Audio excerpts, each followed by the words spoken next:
So I want to mic the piano with real mics, and I'll put down sort of a scratch piano, and then let's find a click, not in that order. Okay. And then I'll have Bryce put down a scratch vocal, and I'll start to build out from there. Okay. What should we put on the piano? I normally go for 414s. How do you feel with that? I mean, they're all going to sound good on that piano. Yeah. Do you have like two 87s or like a good stereo mic, like sure. a we can do 87s.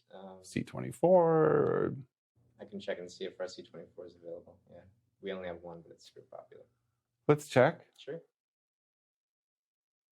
And 414s will sound great too. Let's see if the C24 is a thing. Yeah, okay. Check it out. Okay, cool. Thank you. You're welcome. Oh, what do you want for the vocal mic? I think we should. Oh, there's a 47 here that I love. It's the one that's modded by Klaus Heine. Is that how you say his last name? The guy in Portland, which is sort of a forward-sounding present 47. I've had really good luck with that mic before. Okay. And she also sounds great. Bryce sounds great on a 251 or a 250. Do you like a little shootout? Just those two. Cool. Yeah. Sounds good. Okay. Alrighty. And I need to find a tempo. Actually, Bryce, can you please come in to the control room? Let's nail the tempo to the click. Is it kind of there? Alright, so we should... And I know I'm where I'm supposed to be, so it follows me down every road. Always shows up just when I need to know that 2, 3, 4. I'm supposed to be. Let's try that. Yeah. That's what's your 8th note. Do you want to hear the 8th note click, or do you want to hear a quarter note? That's a 16th note click. So it's like 1, 2, 3, 4. Oh, I see what you did. So split the tempo in half. Okay. So it's kind of like 1, 2, 3. Right now it's going 1, 2, 3, 4. Okay.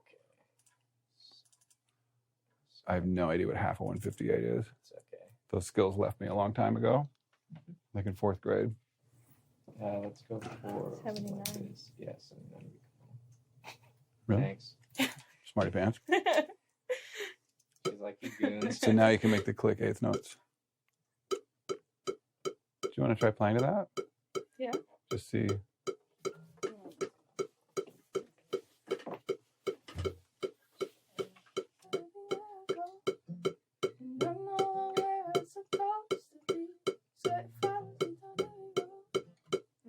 Too slow?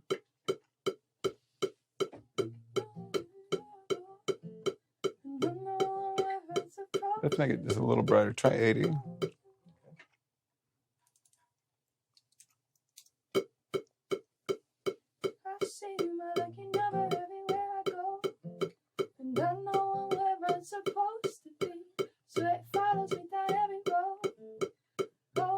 Keep going. Keep going.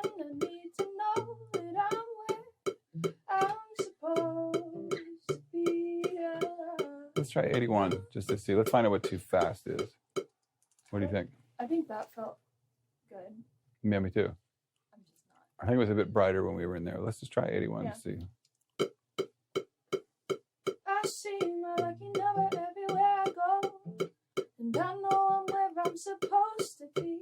So it follows me down every road. Always shows up just when I need to know that I'm where I'm supposed to be. I'm where I'm supposed to be. Let's try 82. I haven't heard too fast Okay. yet. That felt pretty good. That felt really good. But wait. I see my lucky number everywhere I go. No. Nope. 81? 81 felt good. You like 82? 80 as well, I mean. Yeah, 81 felt good though. Good. Okay, so 81, please. And let's Did you like the sound of that click? it's fine. Yeah, it's fine. Let's find out about the C24.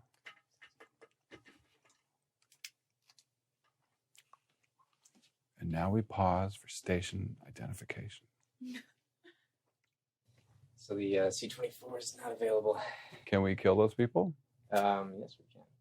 Maybe any other fun stereo mics here? So we've got like a SF12, the Royer SF12. Mhm. It's ribbon mic. Mm-hmm. That's kind of all we have right now that I saw that's available in there. Well, if you like the 414s on the piano, let's start there. Yeah. I'm sure it'll be great. Yeah, I mean, it's either that or C12As I would recommend. I don't know if you have a preference. Well, C12As. Okay, cool. Yeah, let's do it. Okay. Sweet. All right. Running into what? Console? Yeah. Yep. Okay. Can we do have a 33609 we can put across it? Sure. Okay, great. Let's do that. Cool. Thank you. I just made those numbers up. Like I have no idea what I'm talking about. So the reason that I asked Zach to mic the piano up with some pretty beautiful microphones and compress it and give it a really great signal path, even though this is technically just a scratch piano, to give Bryce something to sing to. And so we can kind of tell what the song is in terms of the shape of it and hear it through speakers. That's how I can really tell the most when I hear something back through speakers. The reason is because so many times things that are done in this way where you're thinking, well, we're not going to keep this. Actually, there's like occasionally there's some great things that show up. And I have been burned by not capturing that stuff in a way that I really want it to sound at the finish line of a record.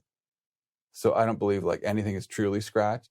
Quite often, a lot of lines from the scratch vocal make the final vocal comp because, you know, the brain is the great enemy in recording music for me. You need the brain for writing, especially lyrics. But in terms of getting lost in a performance, I think in the same way that, you know, if you're in a restaurant and you're eating the food and the food is really great, you can kind of tell that whoever made this food really loved it. They have a passion for it. And you can also tell when it was kind of phoned in and no one really cared and the food's sort of like, this doesn't, you know, music's like that too. And because I have just done this for so long, I can really kind of tell when people feel lost in a performance or if they're thinking too much or kind of editing while they record. So I want to just capture all of this stuff in the best way possible, just like having a great lens on that camera. It's the same thing for me, even though I'll probably not keep any of this piano. I don't know. I never really know. Film directors often say the movie is really made in the editing room, not so much when you're shooting it. Of course, you don't have a movie unless you've shot a lot of footage, but I don't want anything to be like, oh, like, let's do that again, because recreating is a totally different muscle from creating. I think because I was a studio musician for most of the 90s for other older record producers, and then I eventually became a record producer, I have a lot of experience of feeling something in my head. And then when it comes out, usually it's the first or second take. That is what I keep, even if it's not perfect, it has like a spirit to it, has a vibe to it that feels better than when I go back on take 5 and play it better. But it just sort of, it has less of that sort of thing. It's just because it's me playing. It's not so much like an idea that shows up and I'm kind of chasing it like a puppy, like what? Where is it? Like that always sounds better to me through the speakers, if that makes any sense. So yes, we have some beautiful mics. This is a beautiful piano. We're in a beautiful studio. Let's just take full advantage of it and capture everything as if we were going to keep all of it. Can you hear me in the headphones? Keep talking. Check. Can you hear me in the headphones? Yeah. Okay. Can you hear yourself play?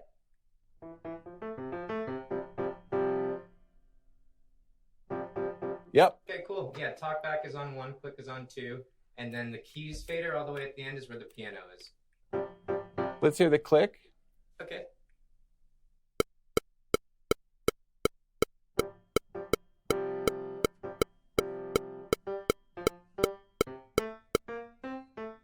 There's a crazy overtone on that note. Do you hear it?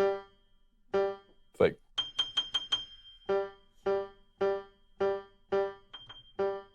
Anyway.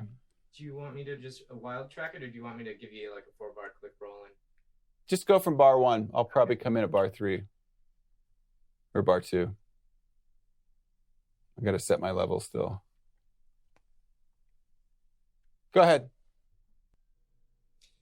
All right, here we go. Okay.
think I've forgotten the form.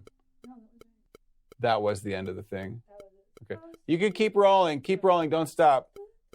So here's like the last bar of the chorus.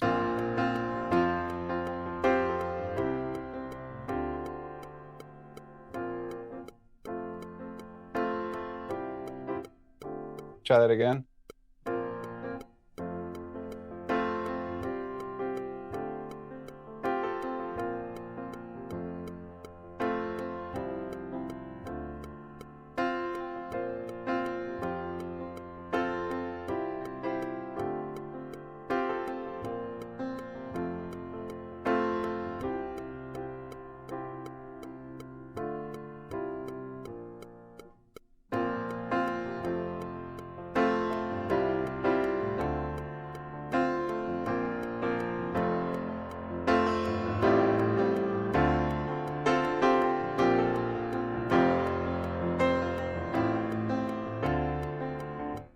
Keep going. Chorus.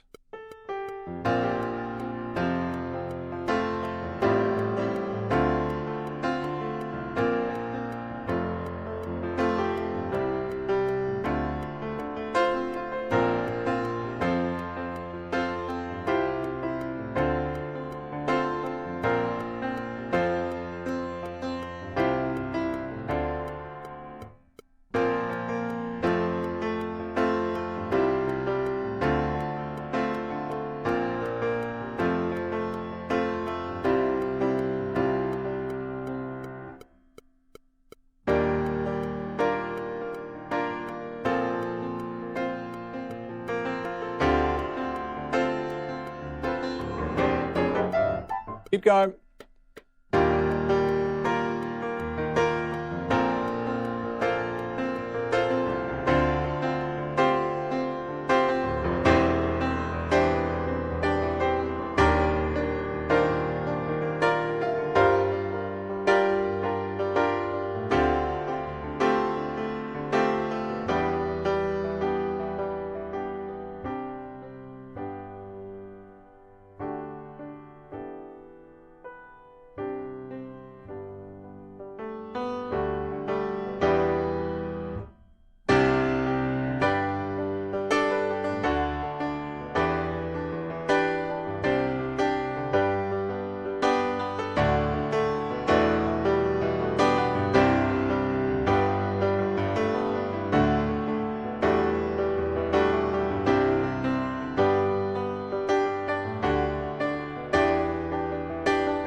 I got totally lost at the end. I'm not quite sure where or what happened, but I think we can edit.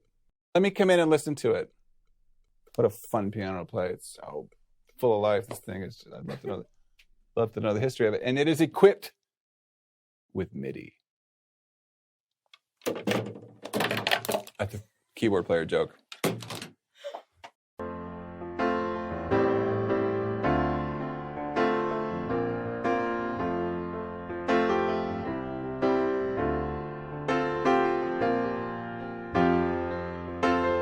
I love this studio so much.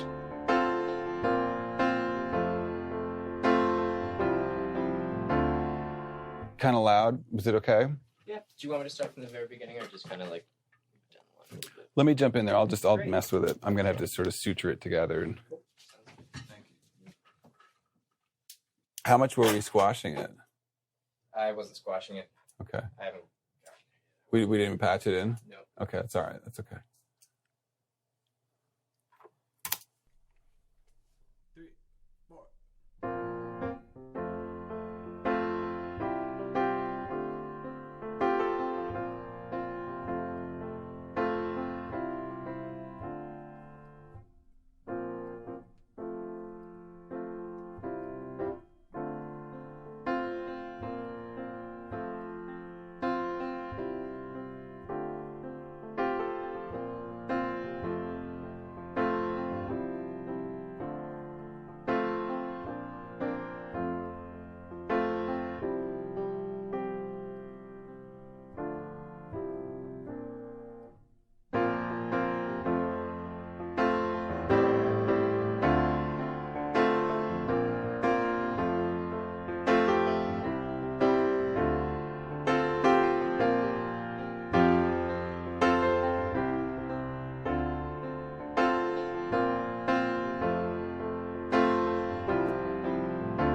So, And then it goes straight.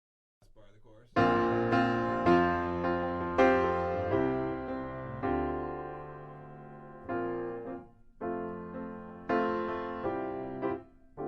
Try that again.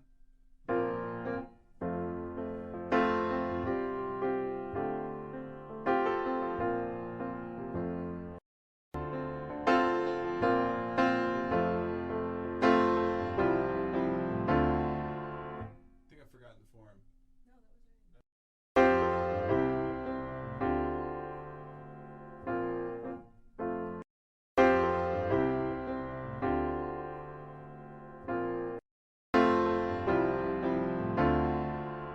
I think I've forgotten the form.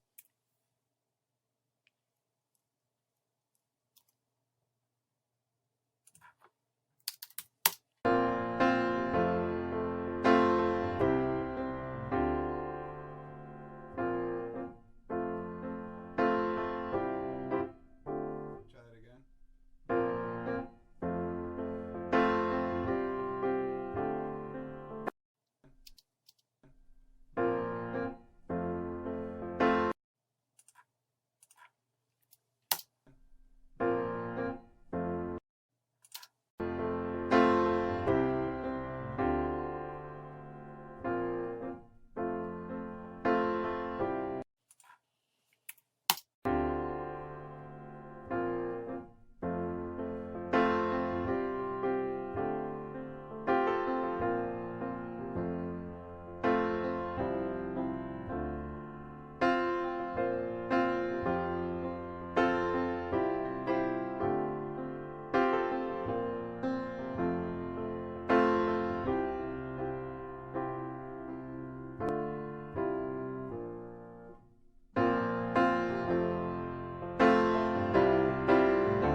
My favorite piano compressor that I learned from Joe Ciccarelli. See what happens here.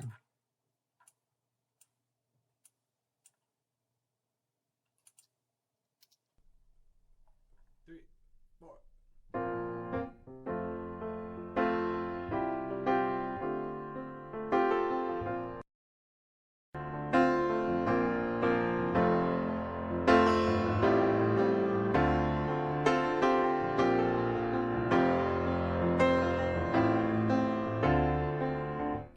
Keep going. Chorus.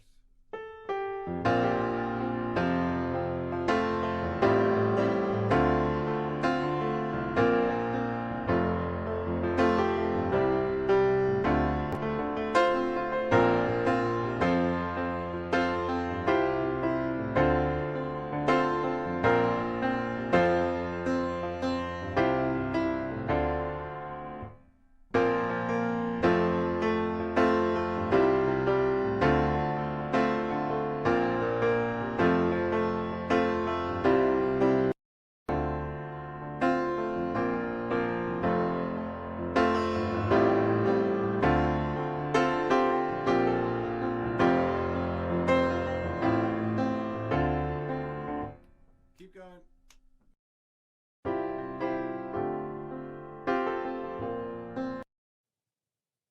Make sure this is saving every minute, which makes me happy. It is. Good. Okay.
let's just check the form.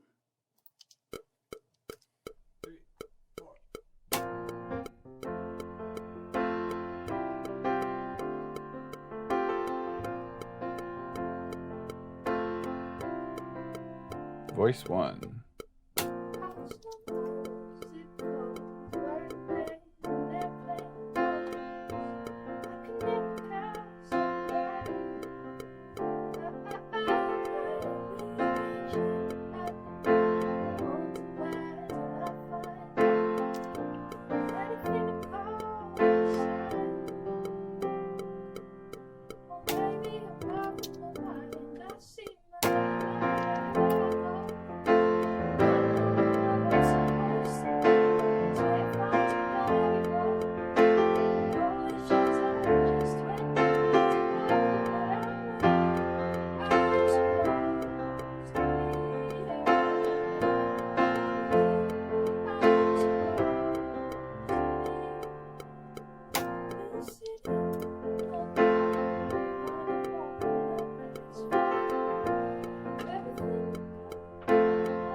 Might be a hair fast. I didn't think so. Yeah, me too.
Definitely fast. Yeah.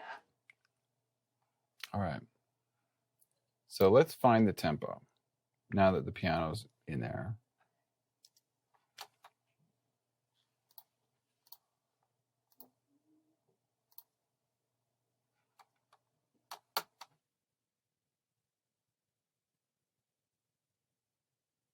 Here comes chorus 1.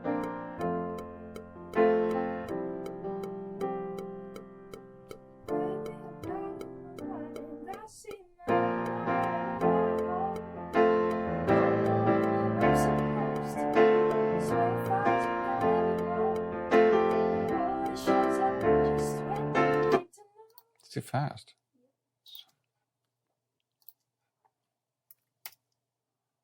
Let's try this.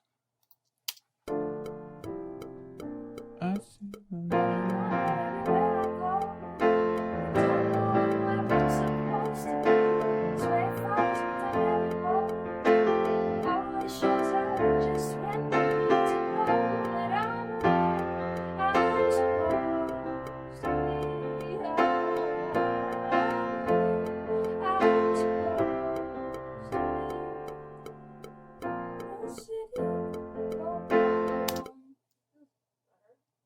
Still fast? I mean, A little bit, right? Let's try this, 78.5.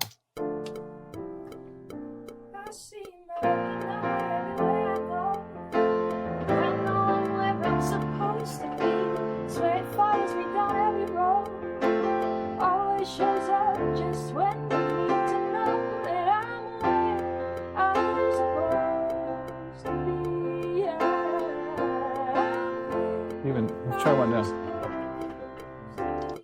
try 78. Try this. I see my lucky number everywhere I go, and I know I'm where I'm supposed to be. Swear it follows me down every road. Always shows up just when you need to know that I'm supposed to be. I'm supposed to be. That's my favorite so far.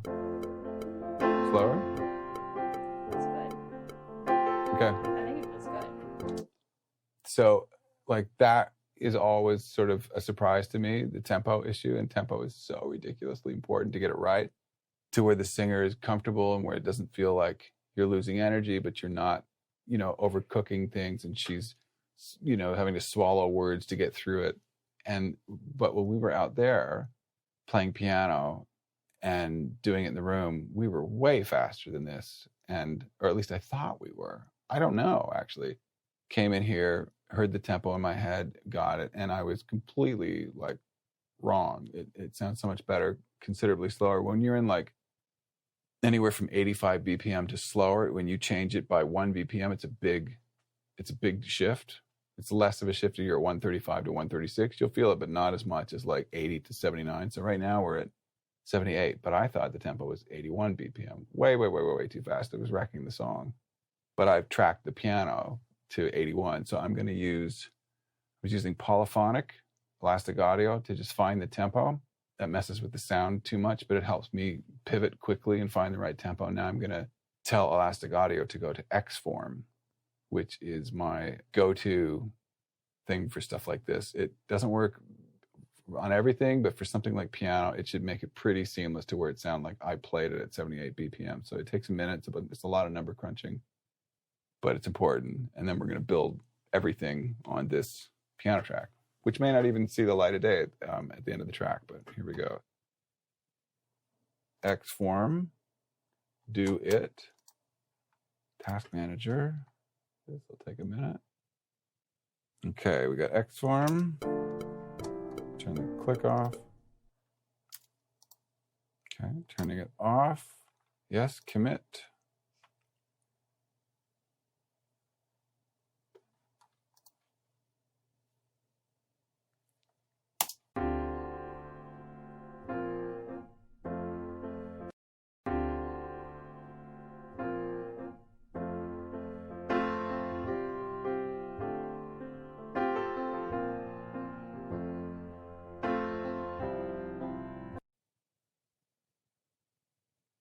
Want to put some kind of limiter after this. I really love this one.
So on the piano, I'm doing two things. It's just volume control. I really like one of the very first plugins that came with Pro Tools was the Focusrite plugins, the EQ and the compression. And I'm a real fan of the hardware. I know Chris Lord-Alge, I think he still does. I think Tom does as well. His brother use the Red compressor on the mix bus. It sounds amazing. And these plugins went away for a little bit, I think, and then they came back. They were rewritten for AAX. They sound great. They're easy to use.